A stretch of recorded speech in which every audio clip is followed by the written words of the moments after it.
छत्तीसगढ़ की तमाम बड़ी खबरों के साथ मैं हूं लीना। आइए देखते हैं आज की सुर्खियां। झीरम घाटी जांच आयोग की रिपोर्ट राज्यपाल को सौंपने से बचा बवाल। कांग्रेस ने राज्यपाल को रिपोर्ट सौंपने को बताया नियम विरुद्ध। गिरफ्तार भाजपा कार्यकर्ताओं से मिले सरोज पांडे और डॉक्टर रमन सिंह। गिरफ्तारी को लेकर सरकार पर साधा निशाना। और पेट्रोल डीजल एक्साइज कम करने पर सिंहदेव ने साधा निशाना। अब देखते हैं खबर विस्तार से। राज्यपाल अनुसुईया उइके को झीरम घाटी जांच आयोग की रिपोर्ट सौंपी गई। यह रिपोर्ट आयोग के सचिव और छत्तीसगढ़ उच्च न्यायालय के रजिस्ट्रार संतोष कुमार तिवारी ने सौंपी। कांग्रेस पार्टी ने जांच आयोग की रिपोर्ट सीधे राज्यपाल को सौंपे जाने का विरोध किया है। झीरम कांड की जांच के लिए यह आयोग छत्तीसगढ़ उच्च न्यायालय के पूर्व न्यायाधीश प्रशांत कुमार मिश्रा की अध्यक्षता में गठित किया गया था। झीरम घाटी की घटना 25 मई 2013 को हुई थी। लगभग 8 साल बाद इस घटना की जांच रिपोर्ट तैयार कर राज्यपाल को सौंपी गई है। उधर कांग्रेस पार्टी ने झीरम नरसंहार के लिए गठित आयोग द्वारा अपनी रिपोर्ट सरकार के बदले राज्यपाल को सौंपे जाने का विरोध किया है। प्रदेश कांग्रेस के संचार विभाग के अध्यक्ष सुशील आनंद शुक्ला ने कहा है कि सामान्यतः जब भी किसी न्यायिक आयोग का गठन किया जाता है तो आयोग अपनी रिपोर्ट सरकार को सौंपती है। झीरम नरसंहार के लिए गठित जस्टिस प्रशांत मिश्र आयोग की ओर से रिपोर्ट सरकार के बदले राज्यपाल को सौंपना ठीक संदेश नहीं दे रहा है। उन्होंने यह भी पूछा कि ऐसा क्या है जो सरकार से छुपाने की कोशिश की जा रही है। देखिए, झीरम कांड की जांच के लिए गठित न्यायिक आयोग ने आज अपनी रिपोर्ट महामहिम राज्यपाल को सौंपा है। सामान्यतः जब कोई भी न्यायिक आयोग का गठन किया जाता है तो न्यायिक आयोग गठन करने वाली सरकार को अपनी रिपोर्ट सौंपती है, लेकिन झीरम कांड के लिए गठित न्यायिक आयोग ने सरकार को रिपोर्ट न सौंप के राज्यपाल को रिपोर्ट सौंपा है। इससे एक सवाल खड़ा होता है कि ऐसा क्यों किया गया। दूसरी बात, आयोग ने कुछ दिन पहले यह कहा था कि अभी उसकी जांच पूरी नहीं हुई है, उसके समयावधि को और बढ़ाया जाए। 3 महीने के लिए जो आयोग गठित किया गया था पूर्ववर्ती सरकार के द्वारा, उसने जांच करने में 8 साल लगा दिया और 8 साल में भी जब उसकी जांच पूरी नहीं हुई तो उसने और समय मांगा था। फिर अचानक आयोग ने जब उसकी जांच पूरी नहीं हुई थी, समय मांगा था, तो फिर अचानक सहसा राज्यपाल को रिपोर्ट क्यों सौंप दिया। इससे तमाम सवाल खड़े होते हैं। कांग्रेस पार्टी सरकार से मांग करती है कि एक बेहद न्यायिक आयोग का गठन करके और इस मामले की फिर से जांच कराई जाए, क्योंकि प्रदेश की जनता जानना चाहती है कि झीरम के असली गुनाहगार कौन है। झीरम मामले में कांग्रेस ने अपने नेताओं की एक पूरी पीढ़ी को खोया है। हमारे वरिष्ठ नेताओं के साथ साथ 31 लोग शहीद हुए हैं। तो बिल्कुल कांग्रेस पार्टी को यह जानने का पूरा हक है कि इस घटना का असली अपराधी कौन है।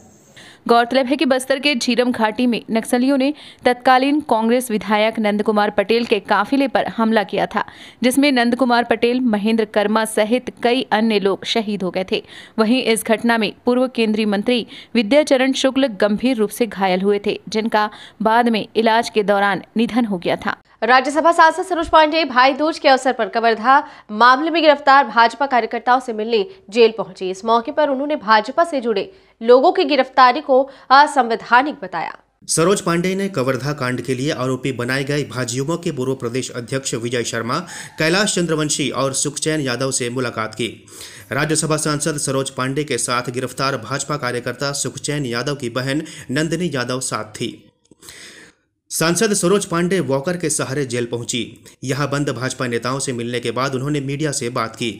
उन्होंने गिरफ्तारी को असंवैधानिक करार देते हुए इसे राज्य सरकार की मनमानी पूर्ण कार्यवाही बताया है। कांग्रेस की सरकार ने जिस प्रकार से दुष्भावना के साथ में उन पर कार्रवाई की है, इसका आने वाले समय पे उन्हें मुंहतोड़ जवाब देंगे हम। मैं इस बात को भी आज इस भाई दूज के अवसर पर अपने भाइयों के लिए कहना चाहती हूँ कि जिस प्रकार से महिषासुर का वध हुआ, आने वाले समय में इस कवर्धा में भी जिन लोगों ने दुष्प्रचार किया, लोगों के बीच में वैमनस्यता फैलाई है, उन सभी लोगों को इसका जवाब भी देना पड़ेगा, उसका परिणाम भी भुगतना पड़ेगा और इस बात के लिए उन्हें तैयार भी रहना पड़ेगा।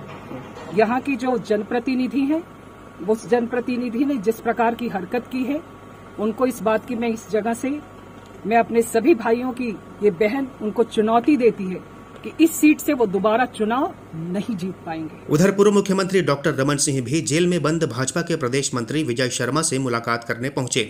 उन्होंने इस दौरान कहा कि भगवा झंडा उठाने वालों को जेल भेजा जा रहा है। मंत्री मोहम्मद अकबर ने यह सब किया है। साजिश के तहत बेगुनाह लोगों को जेल में डाला गया है। पूर्व मुख्यमंत्री डॉक्टर रमन सिंह ने कहा कि भगवा झंडा के सम्मान में जो लोग खड़े होते हैं उनकी जगह इस सरकार में जेल है। जेल आने का मकसद सिर्फ यही है कि भूपेश सरकार ने जो काम किया है और जिस प्रकार यहाँ के स्थानीय मंत्री अकबर और भूपेश के साजिश से बेगुनाह लोगों को जिस प्रकार जेल के अंदर डाला गया, उनका अपराध कुछ नहीं था, सिर्फ और सिर्फ भगवा ध्वज के सम्मान के लिए जिसको पैरों तले कुचला जा रहा था, उसके लिए यदि लोग खड़े होते हैं तो इस सरकार में उनका स्थान ये जेल है। ये पहली बार देख रहे हैं। 15 साल मैं भी मुख्यमंत्री रहा, 15 साल सरकार चलाया, इस प्रकार की नीति मैंने नहीं देखा, इस प्रकार के काम नहीं देखे। वाणिज्यिक कर मंत्री टी.एस. सिंहदेव ने कहा कि केंद्र सरकार ने बड़ी ही चालाकी से एक्साइज ड्यूटी कम करके पेट्रोल डीजल की कीमतों में मामूली कटौती कर दी है, जबकि ऐसा करने से राज्य की आमदनी भी कम हो गई है। मीडिया से बातचीत में टी.एस. सिंहदेव ने बताया कि सेंट्रल एक्साइज का 42% हिस्सा राज्यों को आता है।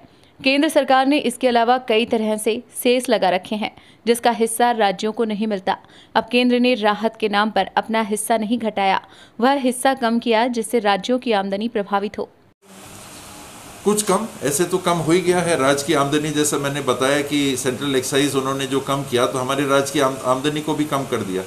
उन्होंने उपभोक्ता को राहत देने में जो राशि उनको जा रही है उसमें कमी नहीं की, राज्यों को मिलने वाली राशि में उन्होंने कटौती कर दी और उससे ऐसा दिखाया कि केंद्र सरकार ने कम कर दिया, जबकि राज्यों की आमदनी पे तो उन्हें भार डाल ही दिया। अब और हम कितना भार डाल सकते हैं, तो अगल बगल के राज्य हैं, आप उनके रेट तुलनात्मक देख लीजिए। मैं आपको फॉरवर्ड कर देता हूं, आप आपस में शेयर कर लीजिएगा। जो कंपैरेटिव रेट्स हैं वो आप देख सकते हैं। वाणिज्यिक कर मंत्री टी.एस. सिंहदेव ने बताया कि विभाग द्वारा वैट को कम करने के लिए जल्द ही एक प्रस्ताव मुख्यमंत्री को भेजा जाएगा। वैट की दरें कम हो सकती हैं क्योंकि अभी तो मुख्यमंत्री जी को तय करना है।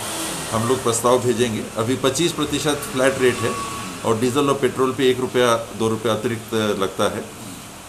उसको छोड़ के जो वैट का रेट है उस पे कमी करने पे विचार। उधर इस मामले में भारतीय जनता युवा मोर्चा ने प्रदेश भर में प्रदर्शन किया। मोर्चा ने मांग की है कि राज्य सरकार जल्द से जल्द पेट्रोल डीजल पर वैट को कम करे, जिससे इनकी कीमतों में और कमी आए। सरगुजा के बतौली ब्लॉक में प्रस्तावित मां कुदरगढ़ी एल्यूमिना रिफाइनरी प्लांट का वहां के ग्रामीण भारी विरोध कर रहे हैं। ग्रामीणों के आंदोलन से किनारा करने वाले कैबिनेट मंत्री अमरजीत भगत अब नुकसान का हवाला देते हुए खुद भी प्लांट के विरोध पर उतर आए हैं। सरगुजा जिले में मंत्री अमरजीत भगत के विधानसभा क्षेत्र में प्रस्तावित एल्यूमिना प्लांट के मुद्दे पर पूर्व मंत्री और भाजपा नेता गणेश राम भगत और अन्य भाजपा नेता ग्रामीणों का समर्थन कर रहे हैं। वहीं शुरुआती दौर से ही मंत्री अमरजीत भगत ने इस मुहिम से किनारा कर लिया था, मगर लगातार हो रहे विरोध को देखते हुए अमरजीत ने भी इस प्लांट को अपने इलाके में लगाने का विरोध किया है। अब इस प्लांट को लेकर मंत्री ने मुख्यमंत्री भूपेश बघेल को पत्र लिखकर बताया है कि मां कुदरगढ़ी एल्यूमिना रिफाइनरी प्लांट का ग्रामीण लगातार विरोध कर रहे हैं। उन्होंने लिखा है कि इसका राजनीतिक रूप से उन्हें और पार्टी को नुकसान होगा, इसलिए मां कुदरगढ़ी एल्यूमिना रिफाइनरी प्लांट को दी गई अनुमति को निरस्त करने का कष्ट करें। हमको ज्ञापन आया था और लोगों ने आपत्ति किया था कि हम सहमत नहीं हैं, तो उस आधार पर हमने माननीय मुख्यमंत्री जी को उनके पत्र के रेफरेंस से मैंने भेजा है कि कोई भी अगर परियोजना हो या वहाँ पर संयंत्र लगे उसमें ग्रामीण सहमत है तो ठीक है, और सहमत नहीं है तो फिर उनको अनावश्यक रूप से उद्वेलित करने की आवश्यकता नहीं है। इसलिए हमने ग्रामीणों के पक्ष में पत्र माननीय मुख्यमंत्री जी को लिखकर के अनुरोध किया है कि उसको स्थगित करें। गौरतलब है कि मां कुदरगढ़ी एल्यूमिना रिफाइनरी प्लांट के लिए हुई जन सुनवाई का भारी विरोध हुआ था और तब ग्रामीणों ने स्थल पर हंगामा करते हुए सुनवाई को निरस्त करवा दिया था। इसके अलावा आए दिन विरोध प्रदर्शन हो रहे हैं। ग्रामीणों की नाराजगी को देखते हुए अब अमरजीत भी प्लांट के विरोध में आ गए हैं। राजनांदगांव जिले के खैरागढ़ विधानसभा क्षेत्र के विधायक स्वर्गीय देवव्रत सिंह के निवास पहुंचकर विधानसभा अध्यक्ष सहित विधायकों ने शोक संवेदना व्यक्त की। शोक की इस घड़ी में विधानसभा अध्यक्ष डॉक्टर चरणदास महंत, स्वास्थ्य मंत्री टीएस सिंहदेव, बिलासपुर विधायक शैलेश पांडे, खुज्जी विधायक छन्नी साहू और पूर्व विधायक गुरमुख सिंह होरा ने शोक संतृप्त परिजनों को ढांढस बंधाया और दिवंगत आत्मा की शांति के लिए प्रार्थना की। विधानसभा अध्यक्ष डॉक्टर महंत, स्वास्थ्य मंत्री टीएस सिंहदेव, विधायक शैलेश पांडे और पूर्व विधायक गुरमुख सिंह हेलीकॉप्टर से एक साथ खैरागढ़ के लिए रवाना हुए थे। इस बुलेटिन में फिलहाल इतना ही। बने रहिए डीबी लाइव के साथ। नमस्कार।